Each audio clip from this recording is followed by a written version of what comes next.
Mi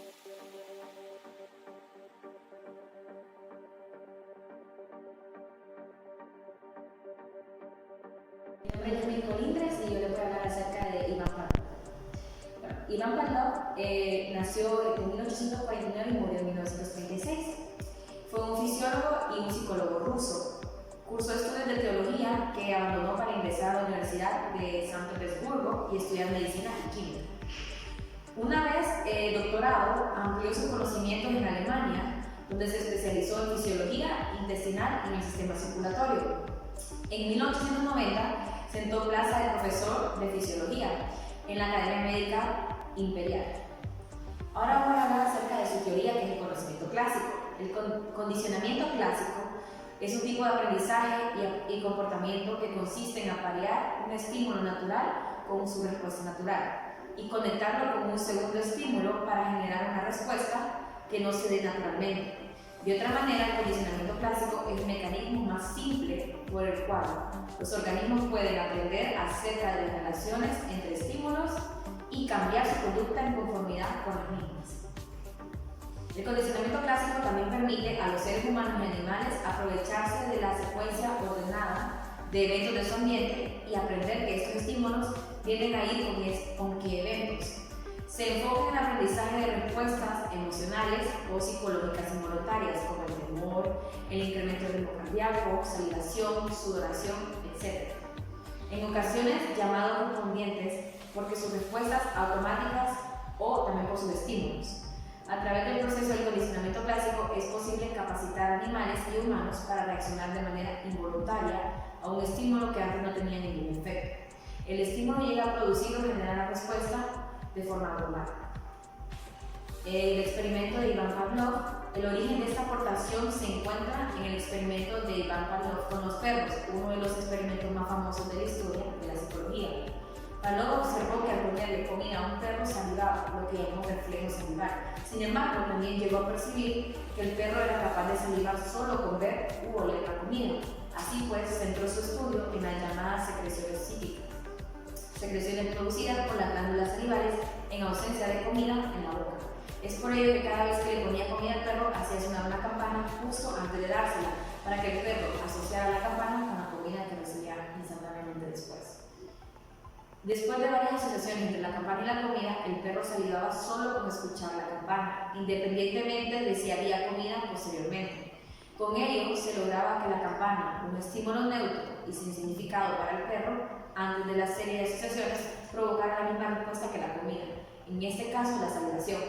De esta manera el perro había aprendido a realizar una asociación.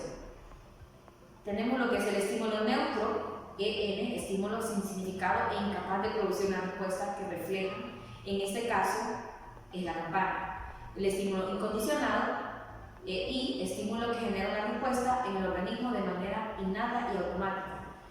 En este caso sería la comida, que causa la salivación de forma natural. El estímulo condicionado, que se trata del estímulo neutro, una vez realizada la asociación con el estímulo incondicionado. Por lo tanto, el estímulo condicionado sería la campana, una vez asociada con la comida, tras el proceso de aprendizaje del perro, capaz de generar salivación por sí solo. Respuesta incondicionada, se trata de la respuesta innata, suscitada de forma automática por el estímulo incondicionado. La respuesta innata sería la salivación que se produce por la comida. Y por último, la respuesta condicionada, que es la respuesta aprendida, la que se produce por el estímulo condicionado. En este caso, la respuesta condicionada es la salivación por el sonido de la campana. Bueno, vamos a continuar con Joe Watson. Joe Watson era un psicólogo estadounidense fundador del conductismo. Él se trasladó a Chicago para estudiar filosofía, atraído por Dewey y pragmatismo, pero pronto comenzó a interesarse por la psicología. Se doctoró en 1903 y empezó a trabajar como el asistente instructor en psicología animal. En 1907 ingresó en el plantel académico de la Universidad Johns Hopkins, en la que permanecería hasta 1920 e inició sus estudios sobre los procesos sensoriales de los animales. ¿Qué es el conductismo?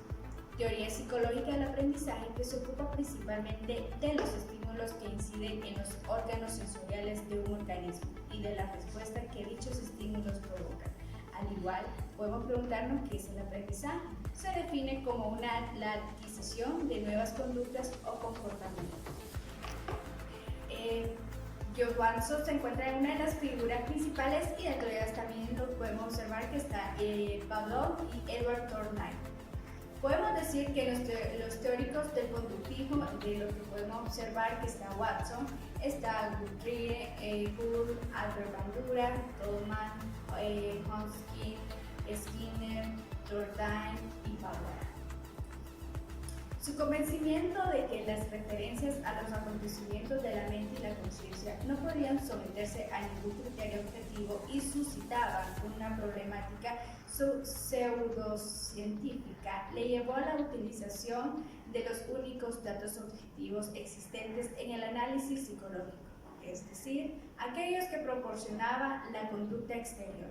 Rechazó tanto la noción de conciencia como el método introspectivo y explicación de la conducta únicamente en términos de estímulo, podemos decir, proporcionados por el ambiente, y de respuestas de naturaleza por entero físico-química, cuyo estudio debía llevarse a cabo en el laboratorio.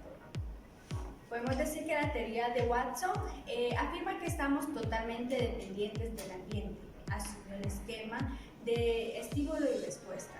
Estímulos, cualquier, podríamos decir que es objeto externo, cambio en los tejidos debido a la condición fisiológica del animal. Y respuesta, todo lo que el animal hace. Aplicó resultados de Pavlov a los niños. El psicólogo controla y predice la conducta, podríamos decir eso, y así la fisiología queda estrechamente ligada a la psicología.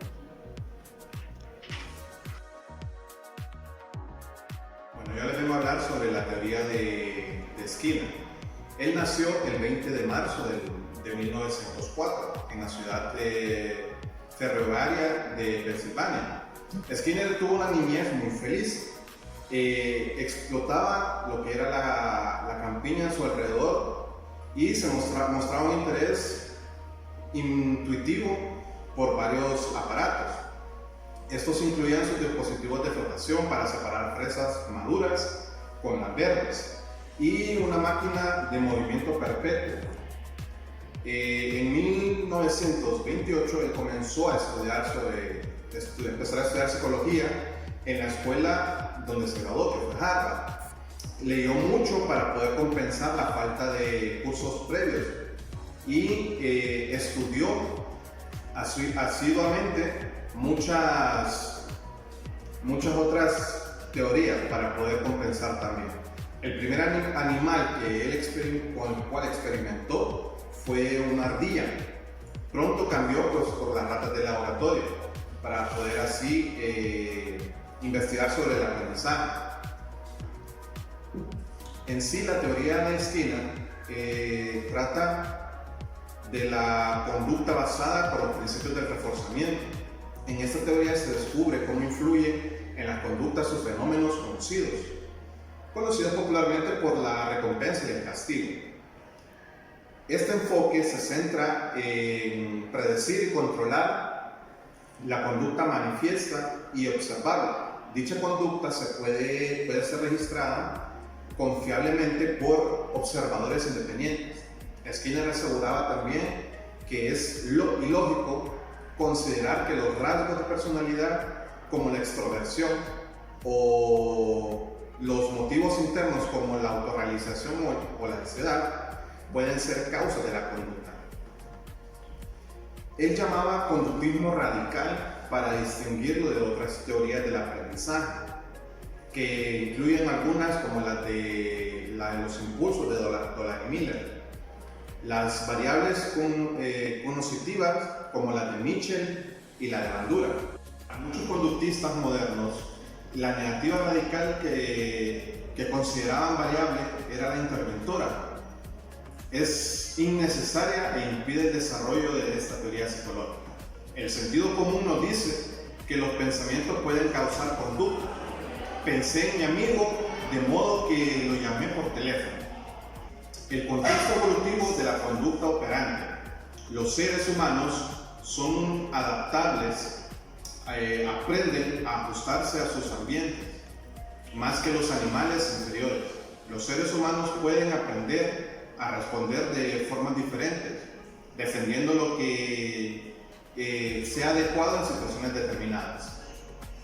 La evolución que Skinner nos daba era que las personas aprendían conforme ellos iban viviendo.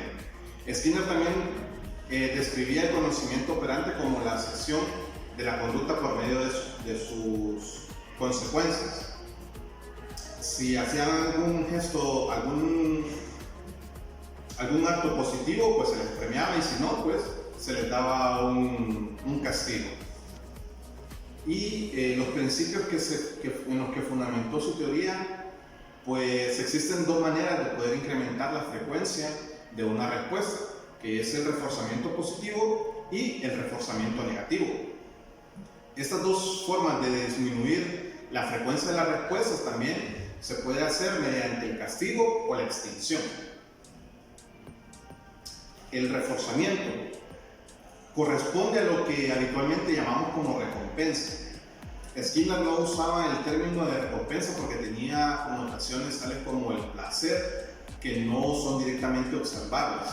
Prefería definirlo como reforzamiento. Algunos de estos reforzadores, como la comida, son innatos, que se llaman reforzadores primarios.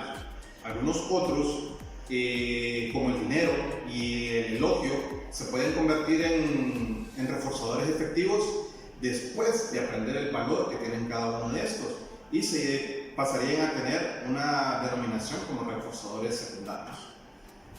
El reforzamiento negativo, en cambio, además de buscar recompensar, la adaptación requiere que se evite un estímulo doloroso o aversivo. Para ponernos en los términos sugeridos por la metáfora evolutiva de Skinner, el hombre en las cavernas que encontraba comida, ese es el reforzamiento positivo, pues se protege del frío. El frío sería en este caso el reforzamiento negativo. El castigo, en cambio, se presentaba contingentemente después de una respuesta. Reduce la tasa de la respuesta negativa. Por ejemplo, los padres reducen la frecuencia de la mala conducta de sus hijos, reprimiéndolos cuando observan un mal comportamiento. La extinción es la reducción de la tasa de la respuesta cuando termina el reforzamiento. Por ejemplo, un niño cuando en broma a un compañero cuando están jugando, el reforzador pueden ser las señales de bochorno, que está avergonzado por el compañero que le está molestando.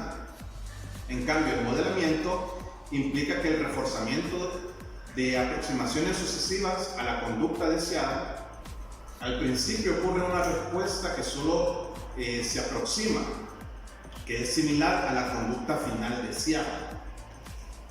El encadenamiento describe que se presentan una cadena de respuestas del organismo o que altera alguna de las variables que se controlan por la respuesta. Es decir, el estudio efectivo puede empezar cuando entre a la biblioteca. Esta es la respuesta que los estímulos del entorno, proporcionados por un ambiente tranquilo y lleno de libros, hacen que sea más probable que la siguiente respuesta sea abrir un libro, leerlo, y a la vez estimula esta lectura y toma las notas necesarias para poder estudiar. La discriminación es el organismo conductual por el que sea, el ejemplo, sea la paloma o una persona aprenden a comportarse de maneras apropiadas a una situación cambiante.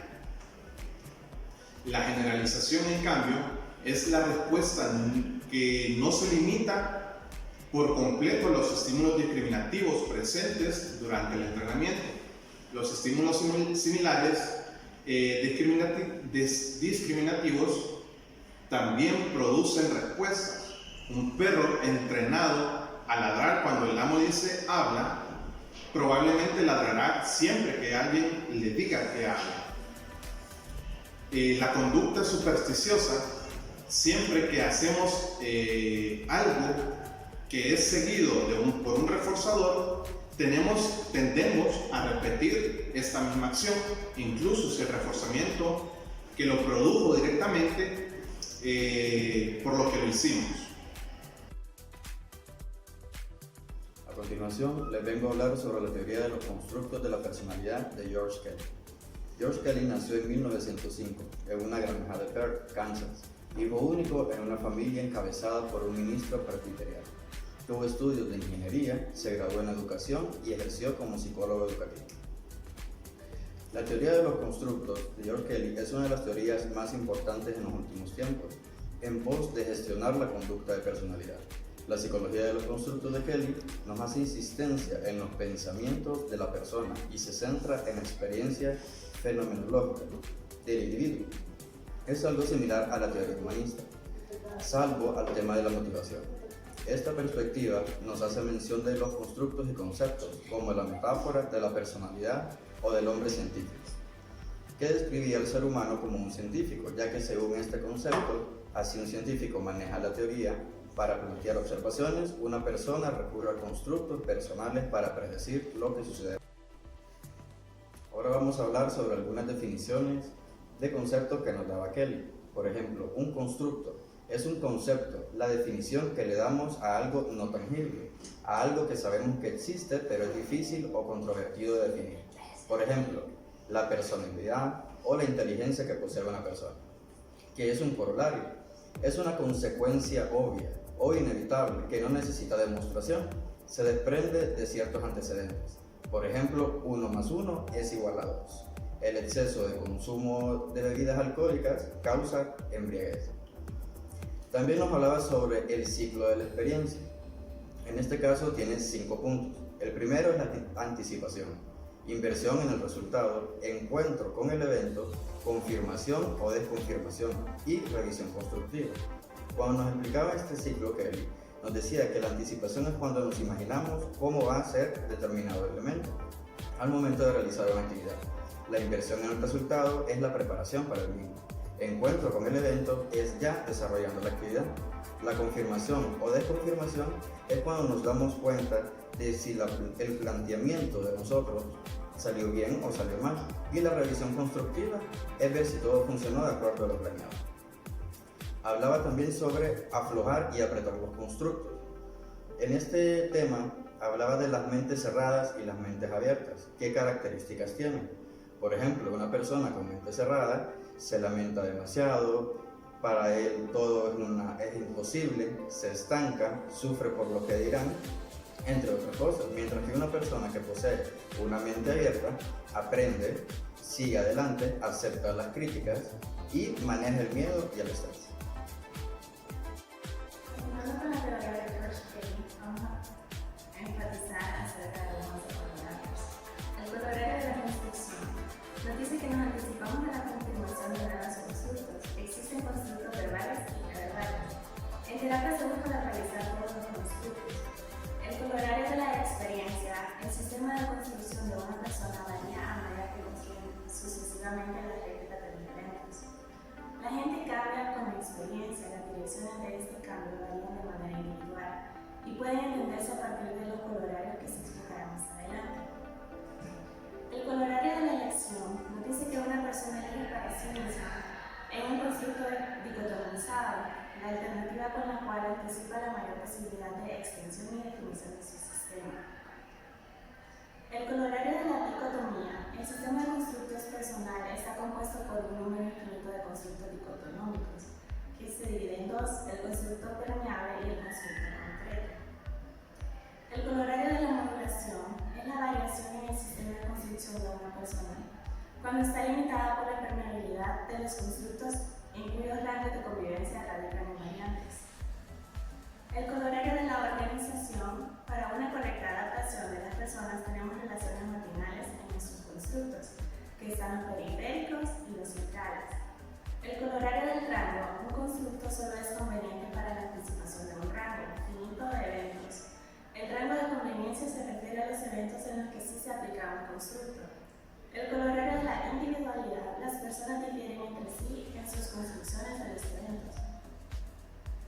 El colorario de la gente común nos dice que en la medida que una persona emplea una construcción de la experiencia, que es similar a la empleada por otras. Sus procesos psicológicos son similares. El corolario de la sociabilidad es la comprensión de los constructos de otros, es la base para relacionarse interpersonales. John Dollard nació en Menasha, Wisconsin, en 1900. Realizó su licenciatura en la Universidad de Wisconsin y su posgrado en Sociología en la Universidad de Chicago, donde recibió un doctorado en 1931. También estudió psicoanálisis en el Instituto Berlín. Dollard enseñó antropología por un año en la Universidad de Yale y luego se unió al Instituto Nuevo de Relaciones Humanas, el cual tenía un punto central interdisciplinario. Además de enseñar antropología, también enseñó psicología y sociología, y por muchos años fue un investigador asociado. Se retiró de Yale en 1969, convirtiéndose en profesor emérito. Neal Miller nació en Milwaukee, Wisconsin, el 3 de agosto de 1909. La familia se mudó a Bellingham, Washington, de donde que su padre, un psicólogo educativo, pudiera enseñar en el Western Washington State College. En 1931, Neal Miller recibió una licenciatura en psicología de la Universidad de Washington. Realizó su posgrado en la Universidad de Stanford, donde recibió un grado de maestría en 1932, y en la Universidad de Yale, donde obtuvo su doctorado en 1935. En Yale estudió la teoría del aprendizaje con Clark Hull, cuyos conceptos de reducción del impulso influyeron en la teoría posterior de Miller. En 1966, Miller fundó el Laboratorio de Psicología Fisiológica en la Universidad Rockefeller en Nueva York, donde realizó investigación básica con animales. 4 conceptos fundamentales acerca del aprendizaje. Dollard y Miller se inspiraron en varias teorías del aprendizaje, incluidas las de Pavlov, Thorndike, Hull y Skinner. De esos teóricos tomaron prestados los principios básicos del condicionamiento: estímulo-respuesta, recompensa, generalización, discriminación y extinción. Miller y Dollard en 1941 sintetizaron los conceptos principales de la teoría del aprendizaje al sugerir que para aprender se debe desear algo, advertir algo, hacer algo y obtener algo. Esas condiciones corresponden a los conceptos de la teoría del aprendizaje del impulso: desear algo, señal, notar algo, respuesta, hacer algo y recompensa, obtener algo. El impulso, en el lenguaje común, un impulso es una necesidad, como el hambre, la sed, el sueño, el dinero o el reconocimiento, etc. Más formalmente, Miller y Dollard definieron un impulso como un estímulo fuerte que impele a la acción. Los estímulos del impulso pueden ser de varios tipos, no solo estímulos ambientales externos, sino también estímulos físicos, internos o incluso procesos de pensamiento. Señal. Las señales son estímulos discriminativos, son lo que una persona advierte en el momento de la conducta. Vistas, sonidos y olores distintivos pueden servir como señales. El aprendizaje consiste en el fortalecimiento de una conexión señal-respuesta, por lo que se incrementa la tendencia de una persona a responder de una manera particular en presencia de ciertas señales o estímulos. Respuesta. Las respuestas son aspectos de la conducta de una persona. De cualquier conducta que pueda ser cambiada por el aprendizaje puede considerarse una respuesta. Estas incluyen no solo las conductas manifiestas que pueden observarse con facilidad, como gritar o desmayarse, sino también las conductas encubiertas y ocultas, como pensar. Se denomina jerarquía de respuesta a las listas de las respuestas que pueden ocurrir en una situación dada, ordenadas de mayor a menor probabilidad. Por ejemplo, es más probable que un pequeño de 2 años que escucha que es hora de dormir llore a que vaya tranquilamente a la cama. R1 es más probable llorar, R2 agarrar el oso de peluche, R3 esconderse, R4 llamar al papá o R5 ir tranquilamente a la cama. Recompensa. El concepto de recompensa de Dollard y Miller difiere del concepto de reforzamiento de Skinner de una manera que tiene sentido. Dado su interés en la teoría psicoanalítica, Miller y Dollard preferían la suposición alternativa de la teoría del aprendizaje de Hull, D, que la reducción del impulso es reforzante. Afirmaban que la recompensa es imposible en ausencia del impulso. Las recompensas primarias, como la comida, están innatamente determinadas. Las recompensas secundarias, como la aprobación, son aprendidas. Una vez que aprendemos a valorar la aprobación, el dinero, el poder, etc., esas recompensas secundarias pueden influir en nuestra conducta y aprendizaje. El proceso de aprendizaje, castigo. Las respuestas indeseables pueden ser eliminadas por el castigo inmediato. Entonces, ocurrirá otra respuesta de la jerarquía de respuestas y, si se refuerza, avanzará en la jerarquía. Sin embargo, el castigo puede no funcionar como se pretende, ya que la persona puede reiniciar la respuesta castigada cuando la situación cambie. Extinción. Cuando una respuesta no es recompensada, se vuelve menos frecuente y deja de ocurrir gradualmente. Esto es la extinción. Para las respuestas bien aprendidas, que han sido recompensadas en el pasado, la extinción puede ser un proceso muy lento. Aunque las respuestas manifiestas parecen extinguirse por completo, no sucede lo mismo con el temor. El temor y la ansiedad pueden disminuir con la extinción, pero nunca se eliminan por completo. Preparación espontánea. Los principios del aprendizaje no requieren una explicación para el regreso de la respuesta extinguida en esta ocasión particular. Las respuestas anteriores que desaparecieron debido al castigo tienen menor probabilidad de regresar espontáneamente que las que desaparecieron por la extinción. La generalización es cuando se generaliza el estímulo. Entonces, por ejemplo, tenemos una persona que tiene miedo a los perros, a un perro en específico, y esto se conduce a que la persona le tenga miedo a todos los perros.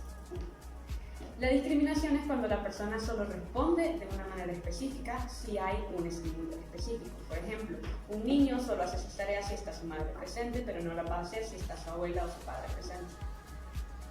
El gradiente de los efectos de la recompensa significa que es más probable que la recompensa tenga resultado entre más cercana esté de la respuesta. Entonces, si yo voy a recompensar a un niño por una buena conducta, tengo que hacerlo inmediatamente para que la conducta se repita, y si yo voy a castigar a un niño por una conducta, tengo que recompensar la conducta inadecuada inmediatamente para que no se vuelva a repetir.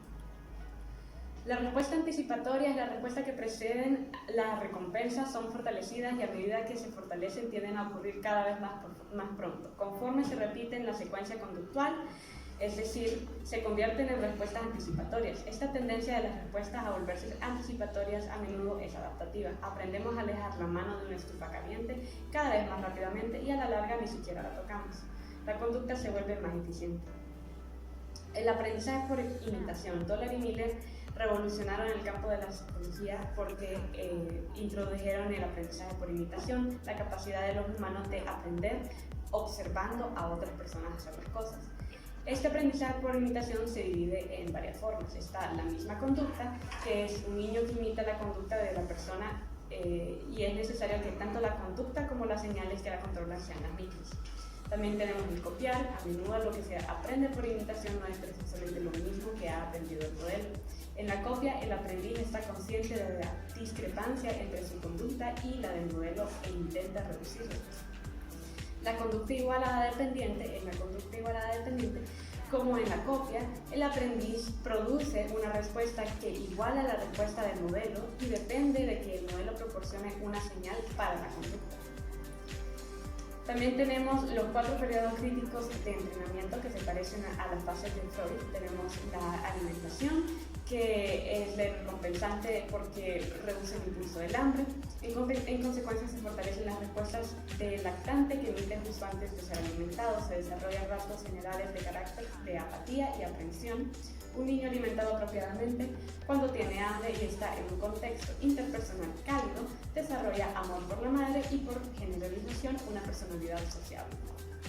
También tenemos el entrenamiento para el control de esfínteres. Este periodo corresponde a la etapa anal de las fases de Freud. Es un tiempo de aprendizaje que puede producir conflicto entre el individuo y las exigencias de la sociedad. El niño pequeño ha aprendido a conectar las señales físicas internas de una vejiga e intestinos llenos con los recursos. También tenemos el entrenamiento sexual temprano, que el entrenamiento sexual temprano a menudo consiste en el castigo por la masturbación, lo cual produce conflicto. Los impulsos sexuales siguen siendo tentadores, pero también producen ansiedad. Dollar y Miller consideran que su crisis del aprendizaje es congruente con las ideas de Freud y que hay una rivalidad edípica y el temor de castración. Los conflictos de enojo y ansiedad son la cuarta etapa que introducen Dollar y Miller, que esta sí no tiene que ver con las etapas psicosexuales de Freud, y es cuando un niño produce muchas frustraciones, incluidas las que provienen de la dependencia, las limitaciones mentales y la rivalidad entre hermanos. Los niños deben aprender a manejar el enojo. Cuando los niños expresan su enojo de manera abierta, tal vez golpeando o lanzando cosas, se les castiga, por lo que aprenden a sentirse ansiosos respecto al enojo. La gradiente de la respuesta de aproximación y evitación. Dollar y Miller en 1950 postularon 4 suposiciones básicas acerca del gradiente de aproximación y el gradiente de evitación. La primera es que la tendencia a acercarse a una meta es más fuerte entre más cerca esté el sujeto de ella. A esto se le llama la gradiente de aproximación. La segunda es que la tendencia a evitar el estímulo temido es más fuerte entre más cerca esté el sujeto de él. A esto se le llama la gradiente de evitación. Que también tenemos que la gradiente de evitación es más pronunciada que la gradiente de aproximación, y un incremento en el impulso eleva la altura del gradiente. Tenemos 4 tipos de conflicto: el conflicto de aproximación e evitación, que habla de que se tiene una meta y la meta es igualmente deseada que indeseada. Entonces, a medida que la persona se va acercando, técnicamente su aproximación va incrementando, su necesidad de aproximación va incrementando, pero también su necesidad de evitación. Pero como la de evitación es más pronunciada, entonces el sujeto tenderá a la evitación. El conflicto de evitación-evitación es cuando se tienen 2 metas que ambas son igualmente indeseadas. Dada la oportunidad, la persona evitará ambas abandonando el campo. Si se le obliga a permanecer en la situación y sin ninguna tendencia a la aproximación lo modifica, la persona se inmovilizará hasta cierto punto entre las 2 metas donde se crucen los 2 gradientes de evitación. El movimiento ante cualquier dirección incrementará la ansiedad. El conflicto de aproximación y aproximación es cuando hay 2 metas que son igualmente deseadas, en las que de igual manera el individuo se encontrará en un punto medio en el que tiene que decidir hacia dónde ir, y entre más se empiece a acercar hacia una meta, más va a tener la necesidad de acercarse a esa meta en el presente. El doble conflicto de aproximación y evitación es cuando se tienen 2 metas y ambas son igualmente deseadas e indeseadas. Igualmente, entre más se acerca uno, más va a querer acercarse y más va a querer evitarse, pero la evitación siempre va adelante. La frustración y agresión es ellos desarrollaron una hipótesis de agresión y frustración con la suposición de que la agresión es siempre una consecuencia de la frustración, y además la existencia de la frustración siempre da lugar a alguna forma de agresión. Los teóricos definieron que la frustración ocurre cuando los obstáculos interfieren con la reducción del impulso. También hablan del lenguaje. El lenguaje es de importancia central de esta teoría, ya que proporciona señales discriminativas importantes sobre la forma de manejar varias situaciones. El lenguaje permite un aprendizaje mucho más rápido, el cual ocurre por introspección, y también facilita las destrezas de resolución de problemas, razonamiento y planeación. Hablan de la neurosis. Muchos tipos de aprendizajes inadaptados pueden producir síntomas neuróticos. Dollar y Miller desarrollan un diagrama de flujo que ilustra los factores implicados en la neurosis. El temor, el conflicto y la represión desempeñan funciones importantes en este proceso. Como la represión interfiere con los procesos mentales superiores, los problemas no se resuelven adecuadamente y el impulso elevado permanece sin descargar. Por ende, la neurosis se le puede llamar un síndrome de estupidez en serie. La psicoterapia. Los problemas que provocan a que la gente busque terapia son aprendidos según Dollar y Miller. Los conflictos neuróticos son enseñados por los padres y aprendidos por los niños. Las experiencias terapéuticas buscan el reaprendizaje y consideran que este puede corregir a los pacientes. Al igual que todo el aprendizaje, la psicoterapia requiere la reducción del impulso. Por esa razón es útil tener un paciente que al inicio de la terapia se sienta miserable. Un paciente satisfecho tendrá poco incentivo para cambiar. Una de las cosas que los terapeutas hacen es animar a los pacientes a permanecer en las situaciones conflictivas en lugar de evitarlas. Esto permite que ocurra la extinción del temor. Abraham Maslow, jerarquía de las necesidades, teoría humanista. Hablando un poco de lo que es Maslow, vamos a dar una breve resumen de lo que es su biografía. Nació el 1 de abril de 1908 en Brooklyn, Nueva York, hijo de padres inmigrantes rusos. Ellos eran un poco escasos de recursos, el mayor de los 7 hermanos. Creció entre bibliotecas y libros y sin muchos amigos.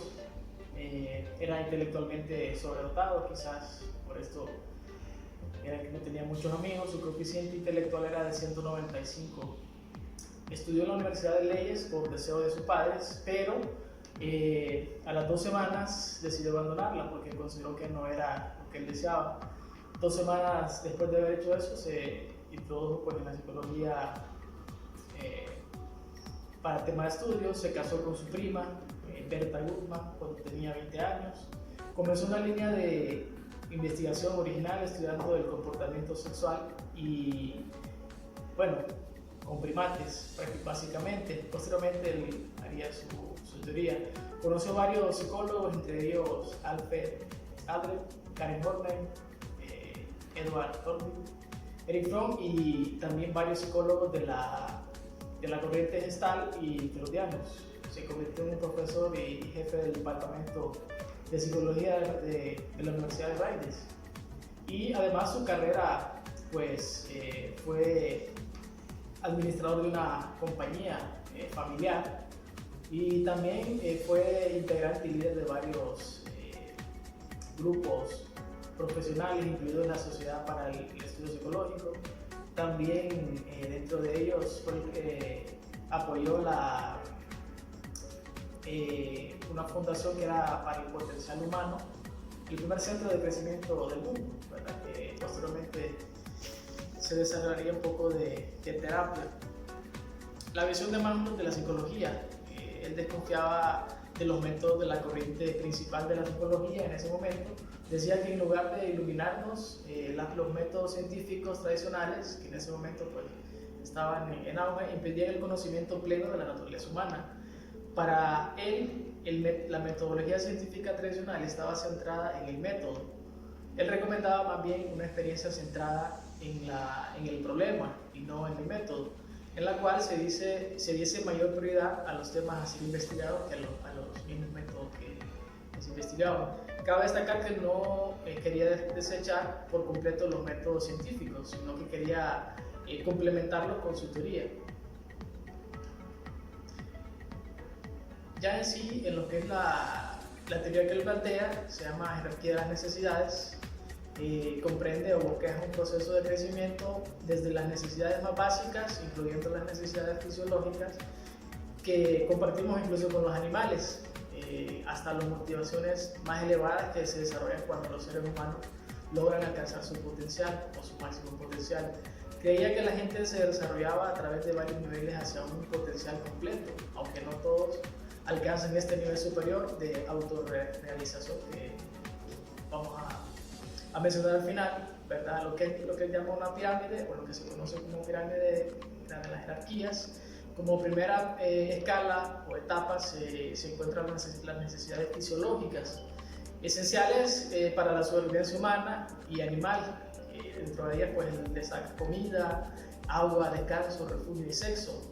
Si no se satisfacen estas, dice que tiende a dominar lo que es la motivación del ser humano. Después de estas necesidades, cuando ya son cubiertas, él plantea otra segunda etapa, necesidades de seguridad. Garantizar pues, una situación segura, incluye seguridad física, de empleo, de recursos, moral, abarca la familia, necesidades de salud también, incluso de propiedad.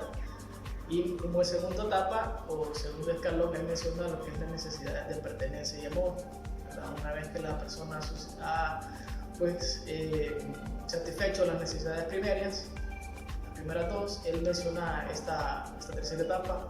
La persona busca amor y amistad, afecto y intimidad sexual. Después de esto viene una necesidad de estima, que es la cuarta etapa o cuarto escalón, donde él menciona un autorrespeto que la persona pues necesita, ¿verdad?, tener, estima incluso, ¿verdad?, de las personas, de los demás, confianza, tanto externa como interna, admiración, éxito, ¿verdad?, que básicamente es el esfuerzo de lograr algo. La persona puede sentirse inferior si no satisface esta necesidad. Es lo que él mencionaba, que si la persona no satisface esta cuarta necesidad, tiende a sentirse inferior. Y la quinta etapa, que es la que culmina la jerarquía, es la necesidad de autorrealización, ¿verdad?, que es el deseo de convertirse en todo lo que una persona es capaz de ser, el pleno desarrollo del potencial humano. Algo que él menciona importante, que dice que es idiosincrasia, ¿verdad? Porque todas las personas son diferentes. De repente algunas personas se tienden a sentirse autorrealizadas, incluso con la primera escala o segunda escala, ¿verdad? Entonces él menciona esa parte. Y él pues la divide las primeras 4 necesidades inferiores, y esta última él la cataloga como una meta motivada, decía él. En lo que es su terapia, él pues crea o establece un centro de crecimiento, ¿verdad?, que esto está dedicado al desarrollo del potencial humano. El más conocido, ¿verdad?, de estos centros, uno de los primeros, es el Instituto Esalen. Esto se encuentra en el sur de Estados Unidos. En estos centros la experiencia de grupos, así como los cambios de estilo de vida, es fundamental. Básicamente se centra en eso, en este tipo de terapias. También existe otro tipo de terapia, una terapia psicosexual alimentaria de orientación personal. Esto lo toman de la jerarquía de Maslow, de la pirámide. En breve resumen, es un instrumento de 150 reactivos de opción múltiple que proporcionan 2 calificaciones principales derivadas de la teoría de Maslow. De esas 2 escalas, la primera escala se llama apoyos autodirigidos. Esto mide el grado que el sujeto proporciona su propio apoyo en lugar de buscar en los demás, ¿verdad?, ese apoyo. La otra escala es la capacidad temporal. Esto mide el grupo en el que el sujeto vive el presente. Y además de eso existen mucho más escalas, ¿verdad? Pero miren estas 2, y es la que tiene bastante auge en esta otra terapia.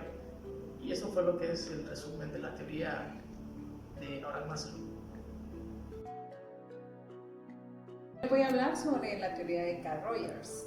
Nació el 8 de enero de 1902 en Oak Park, Illinois, un suburbio de Chicago, y fue el cuarto de 6 hijos. Tuvo 4 o 6 hijos. Su padre era un exitoso ingeniero civil y su madre se dedicaba solamente al hogar. Era una familia devotadamente cristiana. La educación de Carl empezó desde el segundo grado de primaria, porque ya sabía leer y escribir desde preescolar. Para la vida de Rogers, la psicología fue ganando terreno y la religión la fue haciendo a un lado. Se dedicó más que todo enfocado a la psicología, y como ellos eran una familia muy cristiana, dejó al lado lo que es el cristianismo y se dedicó a la psicología, ¿verdad? Estudió la psicología en la Universidad de Colombia y recibió en 1931, ejerció la psicología clínica, ayudando a la crueldad en contra de los niños. En esta época empieza a desarrollar su teoría en el año 1940. Después de graduarse en la psicología clínica en 1931, en 1940 ya estaba ejerciendo su carrera, ¿verdad? Fue un profesor de tiempo completo en Oshao. Para 1942 escribió su primer libro, Asesoría y Psicoterapia. Después, en 1945, estableció un centro de asesoría psicológica en la Universidad de Chicago. En 1951 escribió su obra magna, en la cual muestra su teoría básica, la terapia centrada en el cliente. Su teoría es clínica, basada en años de experiencia con el trato directo a pacientes. Su teoría es amplia, lógicamente unida y con posibilidad de ampliación y la aplicación. Lo primero que Rogers considera en toda persona como buena o sana, o por lo menos no la considera mala o enferma. En otras palabras, explica que la salud mental es una progresión normal de la vida de la persona. Mientras que la enfermedad mental, como por ejemplo la criminalidad, son distorsiones de la tendencia natural del hombre. La tendencia a la realización. Él se enfocaba en varias tendencias, que es la tendencia a la realización, tendencia a la actualizada. La tendencia de realización direccional se hace evidente de toda vida orgánica y humana en el impulso a esparcirse, extenderse, desarrollarse, madurar. La tendencia a expresar, activar todas las capacidades del organismo o de sí mismo. Su teoría está basada en la fuerza de la vida que llama tendencia actualizada. Es la base de la construcción de la motivación presente o actual en la persona con el fin de desarrollar todas sus potencias hasta donde sea posible. Carl Rogers explica que cada cosa viviente en la naturaleza intenta dar el yo a hacer lo mejor de sí mismo. Dice que el hombre se adapta con facilidad a lo que se va presentando en la vida y que lo hace de forma natural siempre y cuando viva de acuerdo a su naturaleza. También explica Rogers que los organismos saben por naturaleza lo que es el bien. Rogers lo llama valoración del organismo, respeto a la atención positiva, el respeto positivo hacia uno mismo. Lo anterior se puede explicar diciendo que la sociedad influye a tal grado que la persona se pierde en ella y se deja de sí mismo. Deja de aflorarse como debe, pierde autenticidad. Se enfoca más que todo en la sociedad y deja de enfocarse en uno mismo. Eso es lo que explica él en esta teoría. El proceso de valoración orgánica es una guía subconsciente que evalúa el potencial, el crecimiento de la experiencia. Acerca a la persona o experiencias que producen crecimiento y la aleja de las que lo inhiben. Incluso las actividades que se pueden parecer divertidas o fructíferas para la experiencia consciente serán evitadas si esta guía interna la considera errónea. Ahora, la persona plenamente funcional. Una persona que presta atención al proceso de valoración orgánica es autorrealizada o plenamente funcional. Persona plenamente funcional. Se enfoca en la apertura a la experiencia. La persona plenamente funcional está abierta a las experiencias, es receptiva a los sucesos de la vida. Vivencia existencial. Una persona abierta a la experiencia muestra una tendencia creciente a vivir en plenitud cada momento. Confianza orgánica. Una persona con confianza orgánica confía en cada momento en la experiencia interna para guiar la conducta. Experiencia de libertad. En cada momento la persona plenamente funcional experimenta libertad para elegir. Esa experiencia de libertad es subjetiva y no niega que existe determinismo en el mundo. Creatividad. La persona plenamente funcional vive creativamente. En cada momento encuentra nuevas formas de vivir en lugar de encerrarse en patrones rígidos pasados que ya no son adaptativos. Así como nos decía Carl Rogers, la persona es plenamente ideal y se divide en dos, el ser real o el ser ideal. El ser real es el que surge o se funda en la tendencia actualizada, que sigue a la valoración del organismo y que necesita y es capaz de recibir el respeto o la atención positiva propia y ajena. Es el yo que si todo sale bien, la persona llega a convertirse en él. El ser ideal es lo que no es real, lo que se podría esperar que la persona llegara a ser, pero no lo logra por las trabas que la sociedad condiciona por forzar a la persona a vivir con condiciones impuestas. Por tanto, la distancia que existe entre el ser real y el ser ideal desemboca en la incongruencia, pues una cosa es lo que soy y otra muy distinta lo que debería ser. A mayor distancia o separación de esto, a mayor incongruencia, mayor sufrimiento. Ahora hablaremos sobre el desarrollo de la teoría de Carl Rogers. condiciones de valía, la expectativa de una persona debe cumplir para recibir respeto y amor. Aprecio positivo incondicional es aceptar y valorar a una persona sin exigir como prerequisito conductas particulares. Desarrollo de la creatividad. Los padres de los niños preescolares que luego se volvieron creativos estaban de acuerdo con afirmaciones como las siguientes: respeto las opiniones de mi hijo y lo animo a que las exprese. Aliento a mi hijo que sea curioso y que explore y cuestione las cosas. Discrepaban con afirmaciones como las siguientes: no permito que mi hijo se enoje conmigo. Siento que mi hijo es una pequeña decepción para mí. La terapia de Royer nos explica que no todos han tenido la fortuna de haber sido criados por padres ideales que los aceptaran ni se han desarrollado de acuerdo con el potencial innato a la realización. ¿Puede la teoría figurativa ayudar a superar las tendencias que no son sanas? La terapia centrada en el cliente, Rogers consideraba que la terapia es una experiencia que puede ayudar a la gente a reconectarse con sus procesos de valoración orgánica, los cuales dirige el sano desarrollo. Se le llamó terapia no directiva y más tarde terapia centrada en el cliente o en ocasiones terapia centrada en la persona. Los resultados de la psicoterapia. Rogers propuso que cuando se crea un clima terapéutico que tiene las tres características cruciales descriptivas con anterioridad: aprecio positivo y incondicional, congruencia y comprensión empática, se producía un resultado terapéutico positivo. Dentro de esto, los grupos de encuentro, el cambio terapéutico puede producirse tanto en grupos como en la psicoterapia individual. Los grupos tienen como facilitador que dirige a los participantes. Roger prefería un formato poco estructurado.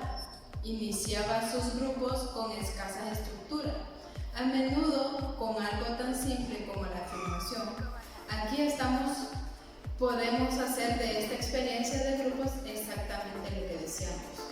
De la misma manera que la terapia se centra en el cliente, los grupos deben centrarse en los integrantes. Como principales influencias, Rogers tomó elementos teóricos provenientes de dos fuentes principales, que son la psicología de Gestalt y la psicología fenomenológica. En la psicología de la Gestalt, de la cual se deriva su concepción de organismos y su entendimiento acerca de cómo operan los procesos perceptivos en el ser humano. La psicología fenomenológica, de la cual se deriva su interés por la experiencia humana como principal determinante de la conducta. La propuesta de una psicología comprensiva antes que explicativa. Visión procesal sobre la personalidad. La teoría de la personalidad de Roger no busca explicar el psiquismo humano de acuerdo a estructuras, componentes y sistemas hipotéticos, antes que proponer una explicación estructural de la personalidad. Hay tres dimensiones de la personalidad humana. El autor reconoce tres dimensiones de la personalidad: organismo, campo fenoménico, concepto de sí mismo. En organismo es la unidad conformada por cuerpo y mente, en su interacción con el medio ambiente. El campo fenoménico, el conjunto de experiencias que tiene lugar en el organismo a medida que éste se relaciona con su medio momento a momento. Concepto de sí mismo, una porción del campo fenoménico que se diferencia y que contiene todas las percepciones, valores e ideales referentes a uno mismo. En el desajuste psicológico, el ser humano es capaz de discriminar sus experiencias, incluso no siendo totalmente consciente de ellas. La suscepción es un mecanismo que opera, por así decirlo, preconscientemente. El individuo subsive aquellas experiencias que son incompatibles con su concepto de sí mismo aceptable, querible como amenazantes y por lo mismo procede a negarles el acceso a la conciencia. Buenas noches. A continuación yo les voy a hablar sobre Julian Rother. ¿Quién era Julian Rother? Rother es un psicólogo estadounidense que es conocido por el desarrollo de las teorías influyentes, incluyendo la teoría del aprendizaje social y el locus de control. Rother nace en octubre de 1916 en Brooklyn, Nueva York. Él es el tercer hijo de unos inmigrantes judíos. Su padre era dueño de un negocio exitoso hasta la Gran Depresión. Su interés por la psicología comienza en sus años de la secundaria y lee libros escritos por Sigmund Freud y Alfred Adler. Rother asiste a un internado en psicología clínica, uno de los pocos disponibles en aquellos tiempos en el Hospital Estatal de Worcester, en Massachusetts. Fue influenciado directamente por George Kelly. Publica Aprendizaje Social de la Psicología Clínica en 1954. Rother insistía en su fuerte creencia sobre cómo los psicólogos clínicos deberían ser educados. Vamos a hablar sobre las diversas teorías del aprendizaje social. La teoría del aprendizaje social, Rother se alejó de las teorías basadas en el psicoanálisis y en el conductismo y el desarrollo de una teoría del aprendizaje social. En educación social y psicología clínica, Rother sugiere que el efecto esperado o el resultado de la conducta tiene un impacto en la motivación de las personas para participar en ese comportamiento. La teoría de Julian Rother, según Rother, para entender el aprendizaje y la conducta que tiene que tener en cuenta la información de expectativas, tasa de aciertos y errores, la calidad del reforzamiento y el valor del reforzamiento. Rother dice que si el valor del reforzamiento del objetivo es alto, se genera una expectativa significativa y conduce al individuo a conseguir sin importar si es alcanzable o no. También tenemos que Rother criticó a Skinner, lo criticó por estudiar sujetos individuales y aislados de las experiencias sociales. Afirmaba que sus explicaciones no reflejaban el aprendizaje, tal como ocurre en el mundo real donde las personas interactúan.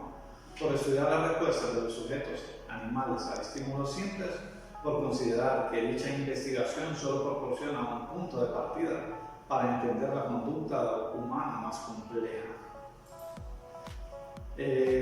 Rother basaba su teoría en dos supuestos. Uno de ellos es que la personalidad es aprendida y el otro es que la personalidad está motivada hacia metas específicas. Las conductas que nos acercan a las metas anticipadas se reforzarán con mayor fuerza que otras conductas. También tenemos los conceptos básicos de la teoría de Rother, que son 4. Él nos habla de la potencia de la conducta, las expectativas, el valor del reforzamiento y la situación psicológica. Habla también del potencial o posibilidad de la conducta. Nos dice que es la probabilidad de que una conducta concreta ocurra en una situación determinada. El potencial o la posibilidad de elegir una forma particular de comportarnos está influido por dos factores. Uno es nuestras circunstancias y el otro se puede decir que son nuestras preferencias consistentes por esa conducta sobre todas las alternativas conductuales a nuestro alcance. Rother incluye tanto acciones manifiestas como encubiertas y nos preguntamos qué son las acciones encubiertas. Pues las acciones encubiertas son nuestros procesos cognitivos internos, los cuales afectan a la forma en que percibimos y actuamos en las situaciones ante un estímulo determinado. Rother insiste en que los procesos cognitivos pueden observarse de manera objetiva y medirse de forma directa, así como inferirlos de la nos habla de la expectativa. Dice que es la probabilidad que ve el individuo de que un refuerzo específico ocurra en la función de una conducta determinada. Es una situación concreta. También nos habla de la expectativa específica. Se refiere a situaciones concretas, muy especiales y circunscritas, con comportamientos muy concretos. Esto explicaría la conducta desarrollada de una situación concreta. No tiene que ser idéntica a la misma situación vivida en un pasado o situaciones similares. También están las expectativas generalizadas. Dice que son las creencias que posee el individuo acerca de sus posibilidades o estrategias para solucionar y hacer frente a las situaciones que se le pueden presentar, que nacen como consecuencia de una síntesis de experiencias experimentadas en atenciones o situaciones. Tiene las expectativas generalizadas. Dentro de las expectativas generalizadas podemos encontrar tres clases. Están las expectativas generalizadas de solución de problemas y las expectativas generalizadas de reforzamiento. También tenemos las expectativas generalizadas de control sobre los refuerzos. El potencial para que ocurra una conducta en una situación específica es una función de las expectativas de que la conducta conducirá a un reforzamiento particular en esta situación y del valor de ese reforzamiento. Nos habla sobre la personalidad, nos dice que es un aspecto direccional de la conducta dirigida a metas de acuerdo con la historia del aprendizaje y la susceptibilidad a ciertos eventos. Nos habla de las necesidades generales, como ser el reconocimiento, la definición y la independencia. También nos habla de la protección y dependencia, el amor y el afecto y la comodidad física. Buenas tardes, yo les voy a hablar sobre Marvin Zuckerman. Marvin Zuckerman nació en Chicago en 1928, después de doctorarse en psicología clínica en la Universidad de Nueva York. Realizó investigaciones sobre la ansiedad a través del análisis de la personalidad, principalmente mediante test psicológicos. Zuckerman se jubiló en el 2002, actualmente tiene 79 años y sigue escribiendo artículos y capítulos de libros. Además, continúa revisando y ampliando constantemente sus teorías sobre la personalidad. La teoría de la personalidad de Marvin Zuckerman es conocida sobre todo porque introdujo el factor denominado búsqueda de sensaciones, que ha tenido una gran influencia en el ámbito de la psicología de la personalidad. Más allá de la relevancia de la dimensión búsqueda de sensaciones, el modelo en sí mismo supone una interesante alternativa al Big Five, la teoría predominante, porque se basa en los factores biológicos de la personalidad descritos por Han Eysen. La teoría de la personalidad de Zuckerman surge como una alternativa al modelo de los 5 grandes factores de la personalidad, también conocido como el Big Five y Ocean, que fue desarrollado originalmente por McCrae y Costa.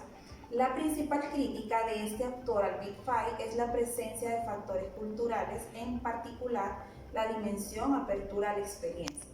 Por contra, la teoría de Zuckerman se focaliza en las dimensiones biológicas de la personalidad. Esos son los 5 factores de la personalidad, lo que les voy a explicar a continuación. Dice que el trabajo del equipo de Zuckerman concluyó con la detención de un número variable de factores de personalidad, entre 3 y 7. Decidieron que el agrupamiento en 5 dimensiones era el más equilibrado en cuanto a especificidad y parsimoniosidad. La búsqueda de sensaciones incluye la necesidad de experimentar nuevas emociones y situaciones, así como la tendencia a asumir riesgos en distintas áreas de la vida. La impulsividad y el factor psicotismo de Eysen se englobarían también en esta dimensión, que se ha relacionado con alteraciones en los niveles de testosterona, dopamina y serotonina. El número 2 es sociabilidad. El factor sociabilidad es muy similar a la extroversión del modelo de Eysen y del Big Five. Los ítems del cuestionario de Zuckerman que ponderan en esa dimensión miden aspectos como el gusto por la interacción en grandes grupos de personas o el desagrado por la soledad. Neuroticismo y ansiedad es el número 3. El neuroticismo de Zuckerman es equivalente al que describió Eysen, que se relaciona con la actividad del sistema nervioso simpático y con las reacciones de lucha o huida que se disparan ante el estrés. Las personas neuróticas experimentan habitualmente sensaciones de miedo, indecisión o sensibilidad a la crítica. El número 4 es agresión o hostilidad. Este factor se asocia con la ira, la agresividad, la impaciencia, la grosería y la conducta antisocial, correlacionada de forma inversa con la dimensión agradabilidad del modelo de los 5 grandes factores de la personalidad. Y el número 5 es la actividad. Las personas con puntuaciones elevadas en actividad se sienten inquietas cuando no tienen nada que hacer. Tienen mucha energía y tienden a ser persistentes. Además, suelen preferir hacer actividades que impliquen un desafío o que requieran un nivel elevado de esfuerzo. En el modelo de Eysen, este factor se incluye en la extraversión, que depende del nivel de alerta cerebral. Según Eysen, las personas extrovertidas tienen niveles crónicamente bajos de activación, por lo que necesitan un mayor grado de estimulación ambiental que las introvertidas para sentirse bien.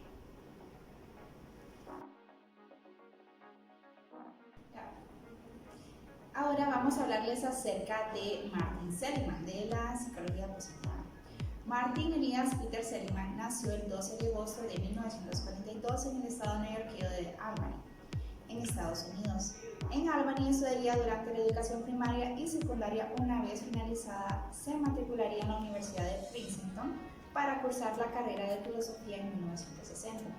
Se graduó en 1964 diciéndolo con máximos honores con el título de summa cum laude. Tras ello recibiría ofertas de diversas universidades para continuar sus estudios con ellas, escogiendo el autor de la Universidad de Pensilvania. Estudió psicología animal, doctorándose en psicología en el año de 1967. El desempeño profesional y aportaciones a la psicología de Martin Seligman. Inicialmente, Martin Seligman ejerció de profesión asistente en la Universidad de Cornell y posteriormente en la de Pensilvania, donde ascendería hasta llegar a ser profesor de psicología. En 1980 fue nombrado director del programa de formación clínica de esta última universidad, trabajando durante años en el tratamiento de investigación de la depresión y otros trastornos. A lo largo de su carrera fue haciendo importantes contribuciones que le llevaría a ser ampliamente reconocido y a recibir múltiples premios. Sin embargo, el autor sería consciente de que la psicología clínica en general tiende a centrarse únicamente en los aspectos que generan la disfuncionalidad y el sufrimiento de la persona para tratarlos, no existiendo una visión optimista centrada en reforzar los elementos que generan bienestar. Sobre la depresión, vamos a decirles que a lo largo de sus años de estudio se vería influido por uno de sus profesores, el famoso psicólogo Aaron Beck, del que se inspiraría para estudiar el funcionamiento del trastorno depresivo. Según su teoría sobre la depresión, esta condición es consecuencia de parte de un problema de percepción de la realidad, relacionado con la sensación de pérdida de control y cómo se atribuye causas a las vivencias positivas o negativas. Las negativas parecen causadas por uno mismo y las positivas son fruto de la casualidad y de los efectos de otros. Esta idea está relacionada con las teorías de atribución. En cuanto a la indefensión aprendida, una vez doctorado en 1967, empezó a investigar en la Universidad de Pensilvania. Empezaría a investigar con animales, concretamente perros, bajo un paradigma basado en el condicionamiento operante. Durante dichos experimentos en que se empleaba estimulación eléctrica, Seligman pudo observar cómo los animales sometidos a una experiencia previa en la que no podían escapar de estimulación aversiva dejaban de intentar de hacerlo, incluso cuando en otros momentos si hubiesen podido, manifestando pasividad. Estos experimentos llevaron al nacimiento de la teoría de la indefensión aprendida, que se asociaría a la ausencia de actividad propia de los sujetos deprimidos. El sujeto deprimido ha aprendido que su actuación no cambia los acontecimientos y no tiene resultados de modo que deja de actuar. Esta teoría sería una importante contribución que permitiría avanzar en la generación de las teorías explícitas de diferentes aspectos de la depresión y el trabajo centrado en combatir la indefensión. Asimismo, participó en la creación de diversos métodos para tratar este trastorno en base a la confrontación y el cambio de los pensamientos automáticos negativos. En cuanto a la presidencia del APA y nacimiento de la psicología positiva, también podemos decirles que durante el año 1996, Martin Seligman fue nombrado presidente de la American Psychiatric Association APA, una presidencia que supondría la oportunidad de abrir nuevas vías de investigación y trabajo para esta ciencia. Su principal objetivo durante su mandato era de abundar conocimiento teórico y práctico. En 1998 propuso la búsqueda de una psicología más positiva, no tan centrada únicamente en los aspectos patológicos de la psique y la conducta, que buscaría estudiar los aspectos que nos hacen sentir bienestar y felicidad. Durante el 2002 desarrolló la teoría de la auténtica felicidad, en que proponía el desarrollo de las fortalezas y características propias para alcanzarla. Durante el año 2003 se crea el Máster de Psicología Positiva aplicada bajo su dirección.